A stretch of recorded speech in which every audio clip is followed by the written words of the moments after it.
six, like knowledge that right, knowledge that wudu being of the wudu being obligatory. So at the performance of this of the wudu that you are performing, you must know if it is obligatory or if it is sunnah. You must know.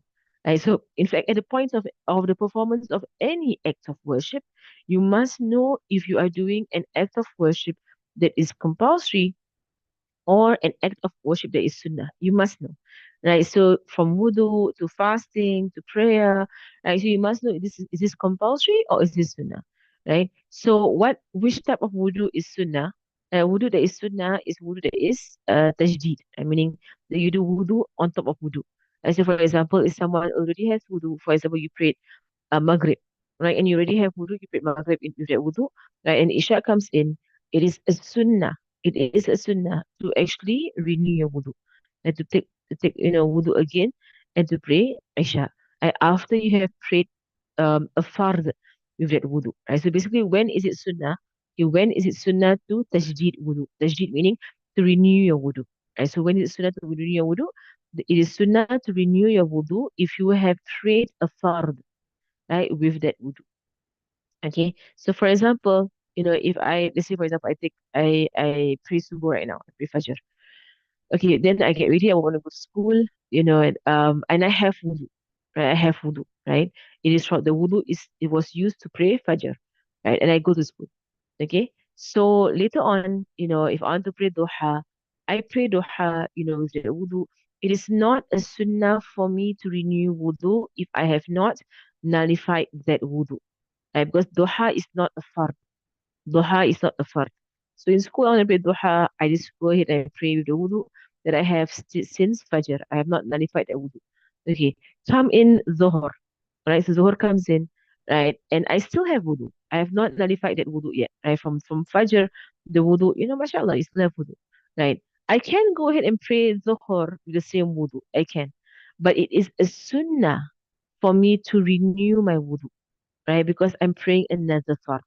Right? So it's sunnah for me to go and renew my wudu, even though I'm very very sure I have wudu and I have not nullified my wudu. So that wudu that I do for dhuhr, because dhuhr is a fard, it is a compulsory prayer. That wudu that I do is called tajdeed.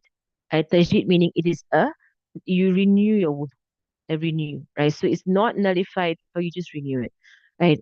It is a sunnah. It is a sunnah. All right. So that wudu, when I perform it, right, I know I am doing a wudu that is sunnah. I'm not doing a wajib wudu. I'm doing a sunnah wudu. Tamam? All right. So that's basically it. Right. So as you perform wudu, you need to know if your wudu is wajib or if it is a sunnah wudu. Okay. Where is the issue in this number six? The issue is if let's say someone is unsure if they have wudu, right? If they're unsure, right? So for example, there's someone had taken wudu, they prayed fajr, they prayed subuh, right? They left the house, right? They went out, and while they were outside, right? They're not, and Zohar comes in, and they're not sure if they have wudu. Right. The last thing they remember was that they had wudu. They had not gone to the bathroom. They don't remember, doing anything that would nullify wudu at all, like of the nullifiers of wudu, which we will take in a while, inshallah.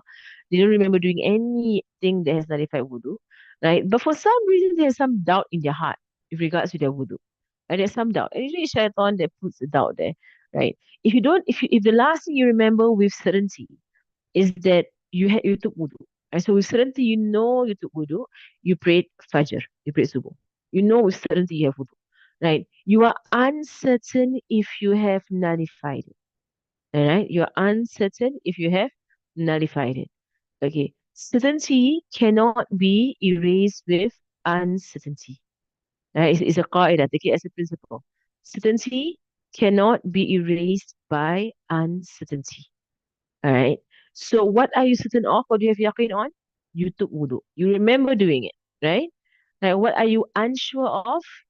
That if you nullified it, you are unsure of that. You don't remember nullifying it, but for some reason you have a shak, you're unsure about this matter. The ruling is go with what you are certain. And the ruling is your certainty. So you are certain that you did take perform wudu. So therefore you have wudu. Full stop. Do not discuss it further. Right? You have wudu. Full stop. So, but I'm not sure. I know unsurety does not eliminate certainty. It doesn't. Certainty is strong. Right? Uncertainty is weak. Right? So you can't eliminate certainty with uncertainty. Right? So if someone says, you know what, if I'm uncertain, even though I'm certain that I took wudu, I'm uncertain that I nullified my wudu. How about I just go and renew it just in case? Okay, I want to renew the wudu just in case. Right? So that is just in case situation is where number six comes in. Right? Just in case. So right now, if you're gonna go do wudu, so what's the ruling of this wudu? Is it compulsory or is it sunnah? What is the ruling? So if you are uncertain about the state of your wudu, right? You say, okay, it's a renewal of wudu, so therefore it is sunnah. Right? It's sunnah. If you say this wudu that I'm going to do, this so-called backup wudu or just in case wudu, okay, it's a sunnah wudu. Then I will say to you, therefore you are certain you have wudu, right? You must be certain that you have wudu. So you're doing a tajdid, you're doing a renewal of wudu, but you already have wudu. You can pray in the way you are. You can actually pray in the way you are. They say, no, it's a backup wudu. It's like a like a playing it safe kind of wudu. Okay, I'm just doing it just in case. But there was a ruling of this wudu. So you say, okay, then in this case it's compulsory, it's wajib. It's a wajib wudu.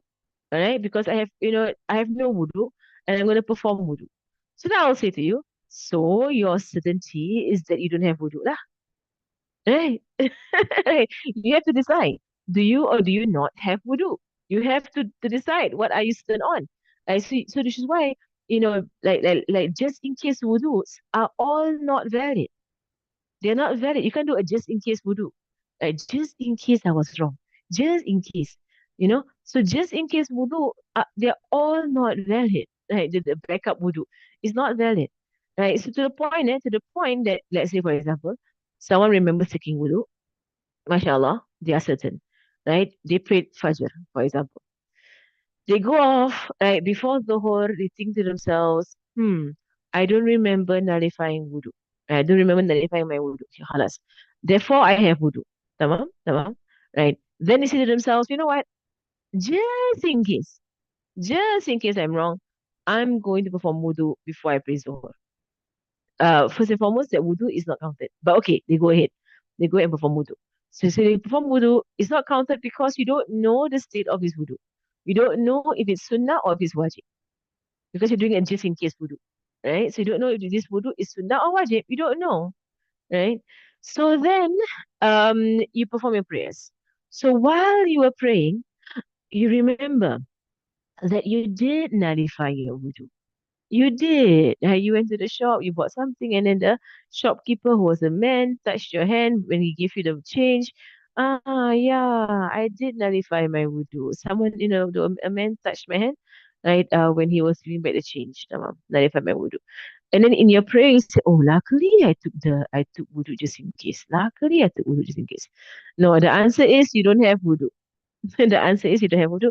You got to stop praying then and do wudu with certainty, right? That you don't have wudu, right? So the just in case wudu did nothing for you. It did nothing for you, right? So when you at the point of performing wudu, you must know: is this wudu sunnah or is this wudu wajib? You must know. So if someone says, I just for my life I can't remember, what am I supposed to do? Then nullify your own wudu lah. Is it nullify your own wudu? Go and istinja. Right? So when you istinja, you nullify your own wudu. You don't have to have anything come out. Just wash your privates, be clean, to have any discharge there whatsoever. Right? Just istinja. When you istinja, you nullify your wudu already. Full stop. Full stop. Don't go and nullify your husband's wudu and go and touch him. Right? But you can nullify your own wudu, right? By doing istinja. And you have nullified your wudu. Khalas. Right? So now you're gonna take wudu with full certainty you have no wudu. Okay? Right, so just in case wudus don't work, they're not counted. Just in case wudus are not counted. Right? So if midway in your prayer you remember you did nullify your wudu, right? You're gonna stop the prayer and redo the wudu with intention that you are doing a wajib wudu, right? MashaAllah. Understand what I'm saying, eh? MashaAllah. Right. Alhamdulillah. I hope you know this. There's a question here. When we start, okay, we can have one intention, which is that we are preparing ourselves for salah, regardless of the wudu sunnah, right? No, you can't. No, you can't. No, you can't. You need to know if the wudu is wajib or sunnah. Like at least even if it's not in your niyat, it is in your knowledge. You see the point number six, right? What is point number six? Knowledge. It's not niyat. It does not say niyat. It says knowledge, right? So your niyat at wudu is a separate thing. These are of the pillars of wudu, right? The arkan of wudu, right? The integrals of wudu. So when you perform wudu, you say nawaitu tahara lis salah. You can say nawaitu tahara lis salah. This is called niyat. What is the sharat here? What is the condition here? Is ilm, right? So your knowledge has to be clear. Your knowledge is clear. Your niyat is something else. That's different. Niyat is different, right? Niyat is niyat. Niyat is one of the arkan. Okay, so niyat is a separate matter. It's not linked to number six. It's not linked to number six. It is niyat is arkan. It goes into the integrals of wudu. Tamam. Right. It's the same niyat. You can do the same niyat. The only difference in niyat is that whether you're in istihada or you're in tahara. That's all. All right. That's the only difference in niyat. Whether you're in istihada or whether you're in tahara. Okay, that's all. Right. So if you are doing istihada, you can't have the niyat for purification. So it's a different matter altogether. It has nothing. It's not linked to number six. It's not linked to number six. It's a different matter altogether. Right. So inshallah, I'll go through that when I go through the integrals of wudu. Tamam? Right. So you said that we know that what it's for, but the niyyat for wudu is for purification for salah. Naam. Under definition of tahara, right? Under definition of tahara is the action of tahara that is by meaning and not reality, right? So if you go into the ta'arif meaning the definition of tahara, right? It includes performing, acts of tahara that does not actually do any tahara. It includes that, right? So for example, so basically so in the definition of the word purification, it includes acts, right, that you do that don't actually purify because you're already purified, right? For example, washing your limbs the second and the third time. The first time already purified you. The first time, okay? Right? The sunnah times, the second and third time, they don't purify anything, but they are sunnah. And you do with them for sunnah. You get me? Right? So it falls under definition of purification. It falls under definition of purification. I, did I go through the definition of purification at the beginning of the chapter on Tahara? I think I did. Right? At the beginning of the chapter of Tahara, usually I will go through the definition of purification. Purification includes acts, right, that are repeated, right? Repeated acts that don't actually purify because the limbs are already purified. It also includes acts that are ritual that don't purify what cannot be purified, right? So, for example, in istihada, it also includes acts, that are ritual that in in the act in and of itself there is no purification, right? But the meaning behind the act gives you a level of purification, and that includes tayammum. Okay, tayammum. I understand. So the ta'rif or the definition of the purification is not a literal definition, but it's a sharia definition. You get what I'm saying? And the one who asked the question. You get what I'm saying? It's a sharia definition. There are three dimensions to the word purification, right? So the first dimension to the word purification is purification in and of itself, performing wudu with water, istinja with water, bathing with water. These are actual acts of purification when someone has najasa or have hadath. And so you're actually doing purification.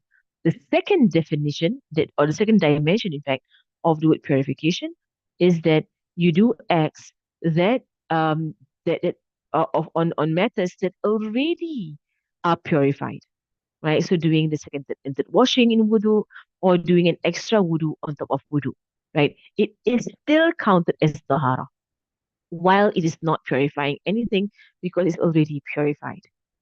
Okay, it's under the same definition. The third dimension of the word purification or tahara, right, is ritual, whereby it does not actually fully purify, or do anything. In fact, sometimes it does nothing, right? But it is a ritual that allows for worship. And in this, it includes using tissue, right, or hijar, right? So, a hijara, and to use stone or tissue, right, to cleanse oneself. There is no purification in the literal sense. In the literal sense, you're not purifying yourself by using tissue or using a stone to wipe yourself after going to the bathroom, right? But it is allowed. It is allowed, right? And it opens up a door for worship, because situation calls for it when someone can't find water. Okay, same thing with tayammum. Tayammum does not purify you in any way. It doesn't. In a sense, in any way, in a sense, it does not purify you in a literal sense. It does not purify you in a literal sense, but it purifies you in a spiritual sense. That it allows for the prayer. Okay, so wiping dust on your body, right? Specifically hands and face. They don't clean your hands and your face. You're wiping dust on your hands and your face, but it's ritual. It's ritual. Okay, like so the definition of tahara extends to it, right? Because it opens the door of worship, of ibadah. Tamam, right? So these are the different. You learn this, so you learn the definition of the word tahara, right? When you go to the Shahadu with Tahara, you will learn these three dimensions of Tahara. Now, okay, to answer your question, Jazakumullah khair. Now, right, so number seven, not to assume the fard obligatory acts as sunnah, as recommended acts. Let me see, there's a footnote there. Number 30 is very small. And from general public, it is sufficient to know some acts are fard and some are sunnah.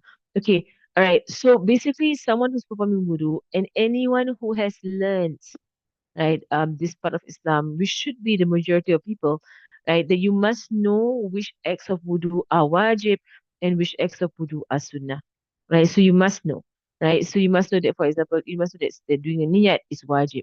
The niyat in the heart, is wajib. To articulate the niyat is sunnah. To wash the face, wajib. To wash the arms, wajib. To wipe the head, wajib. And to wash the feet, wajib, in the Shafi'i mazhab. To do everything in order is wajib. Right. Sunnah, right, is everything in between. Right. So washing the hand, mouth, nose, wiping the entire head, right? And then ears, right? And then yeah, nah. Right. The dua to do with it, to articulate the niyats out loud, right? To do it 3 times, right? To do your siwak, all of these are sunnahs, right? So what is mentioned in the footnote here for the general public?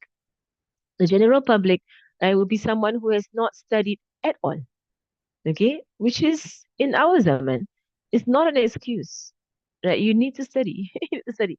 As the general public is someone who really has not studied at all, right? So, but everybody needs to study, which is why also that you teach people what is wajib and what is sunnah. You teach them and what is wajib and what is sunnah, because there could be situations whereby that you need to perform just the wajib because of water being not enough, the water being limited. And same thing with the prayer. What is wajib and what is sunnah must be learned. You don't learn sunnah so that you can neglect the sunnah. That's not why we learn sunnah, right? We learn sunnah so you can perform the sunnah, but when situation calls for it and you miss out on the sunnah, that you know your act of worship is valid. Right? So many times I receive questions of people, saying, what if I forgot to do this and that when I'm praying? And what they are mentioning are matters that are sunnah. They say, oh, I forgot to read a surah after Fatiha, in my first raka'at. Is my prayer counted? And straight away, they don't know sunnah from wajib. They don't know sunnah from wajib. Right? Or they say, no, I didn't do. I didn't do the zikir at the point when I was doing the ruku. I only did one time the zikir, not three times. And the zikir at the point of ruku. Then you said it's sunnah. It's sunnah. Same thing as people ask question about I don't know how to read dua kunut. Right? Is my subuh counted all this while? Dua kunut sunnah. They're all under sunnah. Right? So sunnah is learned not to dismiss it, but sunnah is learned that when it comes to situation that you do forget, that you have forgotten, or you are in a hurry, or whatever it is, a situation whereby the sunnah is left, you know your act of worship is valid. There's a point of learning sunnah, right? That is the point. Now, okay. So number seven is self-explanatory. Is what I understood, right? So, this goes for majority of Muslims. You must know your wajib from your sunnah, right? Number eight, pure water and purifying water, right? So the water that you use must be pure and purifying. So it can't be used water. So use water is musta'mal. Musta'mal water. I'm going to pause there at number eight because number eight requires quite a bit of explanation. All right. So inshallah, next lesson, inshallah, I will go through number eight in detail. There was a question that I saw on the Padlet, interesting question. I'll answer it very quickly, inshallah. Right. So on the Padlet, someone asked a question about using something to keep their fringe down. This is the question. There was a question on the Padlet. Mm, I answered the question on the fast of Nabi Dawood, right? I've answered that question before. There was a question that I saw that day. Then I can't find it. Okay, but anyway, somebody was asking the question whether she can put this hairspray on her hair before putting on her hijab, right? Because then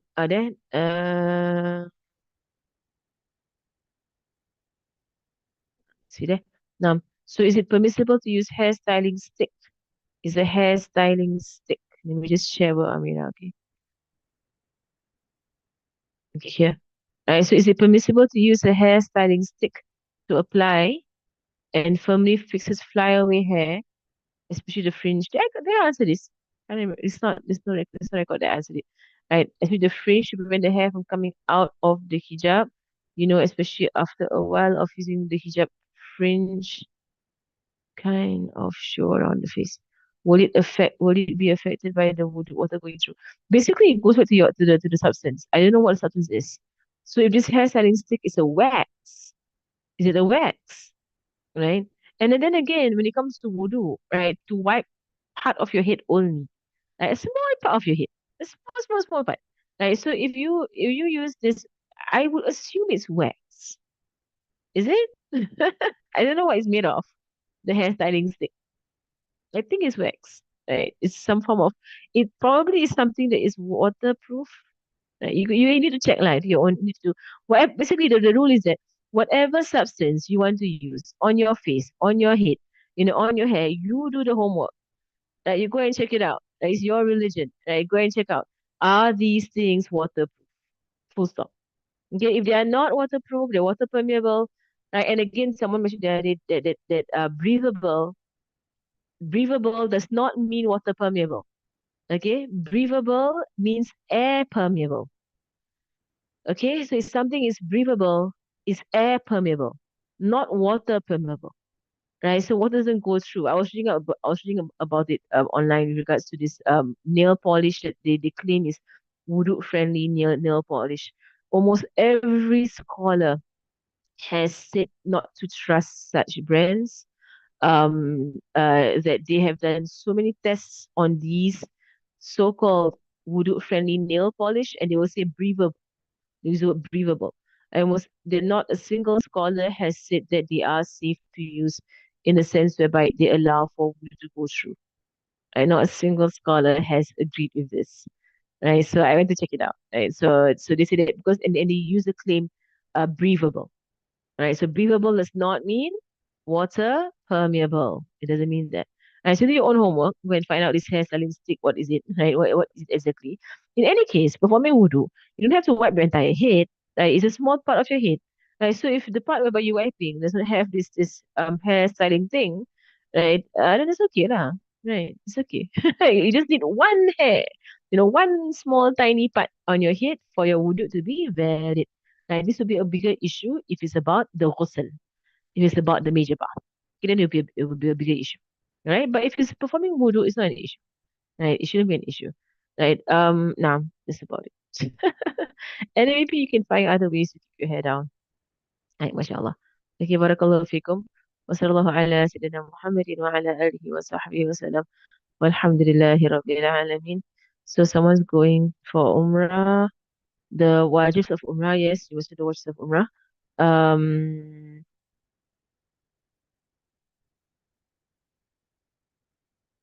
yes, one thing I want to mention.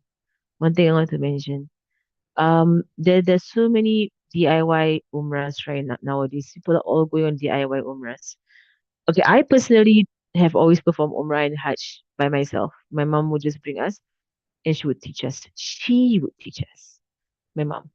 Okay, since I was young, she would bring us for Umrah and she would walk us through all of the rulings of Umrah, especially with regards to Ihram, right? She would go through with us, right? So someone who is knowledgeable, my mom, okay? So nowadays, many people are doing DIY Umrahs without educating themselves, right? This is not safe. Don't do this, especially regards to especially regards to the ihram. The rites of Umrah and Hajj are very simple. They're actually very simple, right? You can do whatever dua you want to do. You can do whatever zikr you want to do. It's up to you, right? But the biggest thing with regards to Umrah and Hajj is, as you said, dam. Like dam meaning, regards to the ihram laws.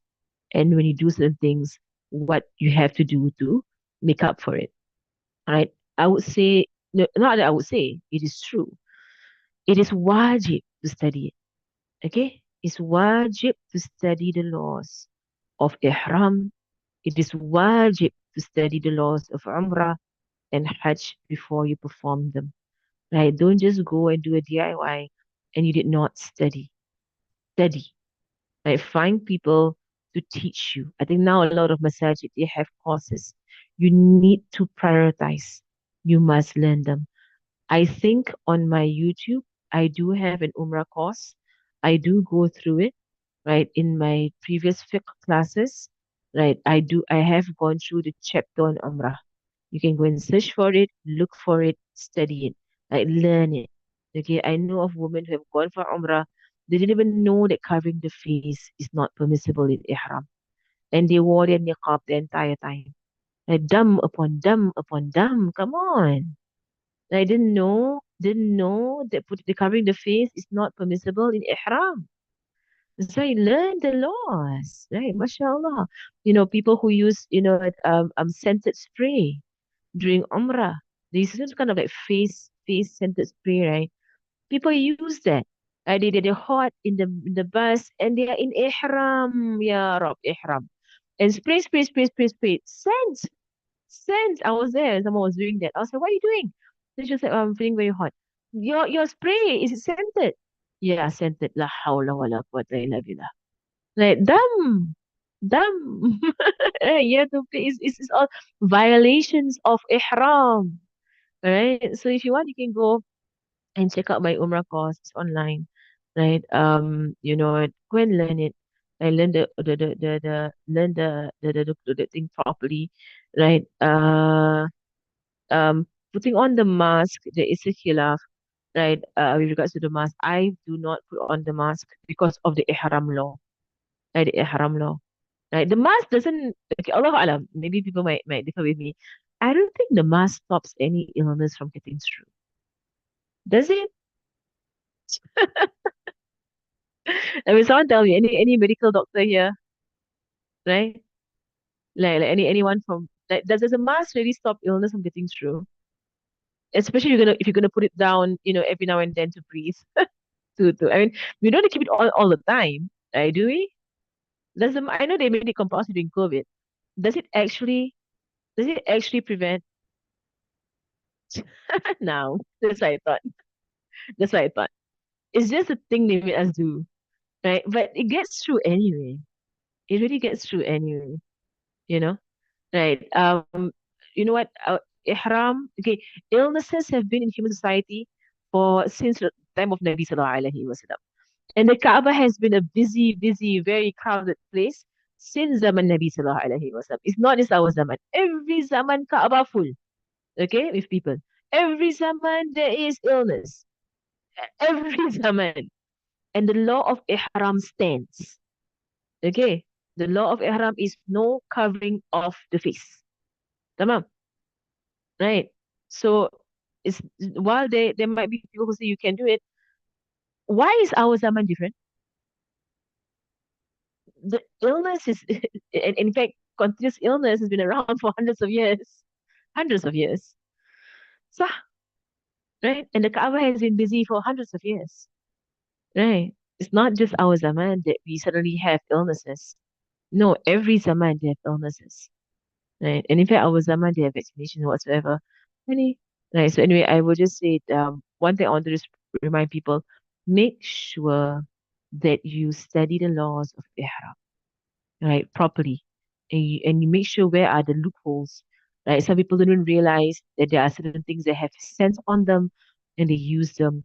Ihram, okay, for Umrah, you're in Ihram only for a few hours. Just tahan, just control yourself for that few hours you are in Ihram, right? Get your Umrah done and release yourself. Okay, yeah, it's only a few hours, Umrah. It's only a few hours. It's not hard. It's not hard. Okay, so try your very best. Just don't do anything right, that violates ihram. 2 hours, inshallah. Right, you can get through. Okay, it's not hard. Right. You don't have to bathe in that 2 hours. Also, you don't have to.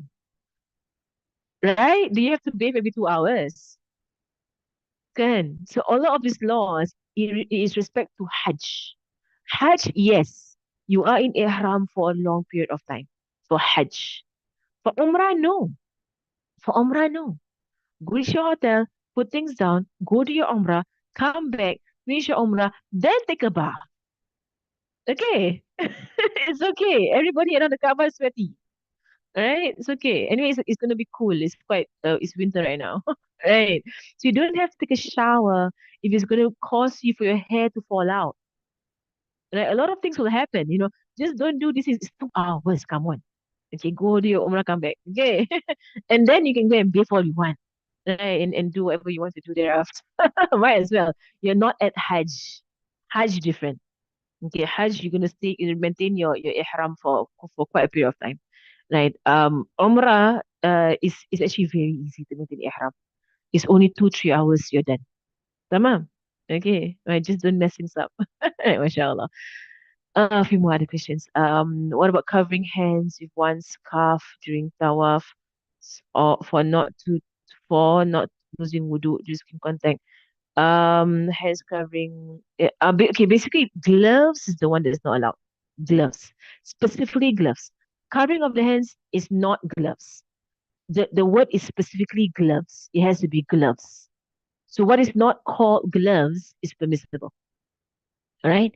If they're not called gloves, they're permissible. Usually, what I do is I wear a big hijab, and I think you should have a big hijab on. Usually, the Malays we wear telekung. Usually, right? They go around in the telekung, like their prayer garment. Right? Wear a big hijab, right? And then keep your hands underneath. That's basically what I do. Like keep your hands under your hijab. It's fine. Right? You don't have to really, care, right? Whether you're gonna cover your hands or not. Just keep your hands under your hijab.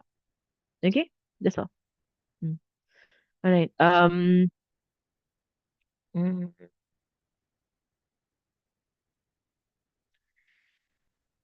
I'm gonna answer the question. I'm trying to read the question. Um, I don't understand the question. Uh, I don't know. Yeah. Okay, I think you're gonna just contact me directly. I'm not actually understanding your question. It's a lot of Malay, so I don't know exactly what you're saying. Or ask an Ustazah who knows Malay. And they can figure out what you're saying. I don't know exactly what you're saying, so sorry. But Allahu A'lam. Allahu A'lam. Barakallahu fikum. Wa sallallahu ala sayyidina Muhammadin wa ala alihi wa sahbihi wa sallam. Walhamdulillahi rabbil alamin. Subhanakallahumma bihamdika ashhadu an la ilaha illa anta astaghfiruka wa atubu ilayk. It's been quite late. I have to go and pray before subuh. Uh, if anyone wants to do the Darul Khairat together online, you can do it together online. For me, inshallah, I'll do it later on. Barakallahu fikum. Um, don't get close to the Kaaba. There is sense. Yes, correct. The Kaaba cloth is scented. Yes. Um, there is no need to touch the Kaaba. Okay. There's actually no need to touch the Kaaba. It's not a ritual. It's not ibadah. There's nothing there, right? So there's no need to touch the Kaaba. And in fact, if you touch the Kaaba while you're doing tawaf, it nullifies your tawaf because you've entered into the proximity of the Kaaba because of there's like a stone inclined thing at the bottom of the Kaaba. Naam, right? So right. Paying them always all on the loss of ihram. You can go through any course on Umrah and you'll find it, inshallah, but not here. Okay. I'm not going to loss of Umrah, but you can go and go through other courses. You can find the loss of Umrah there, inshallah. Barakallahu fikum.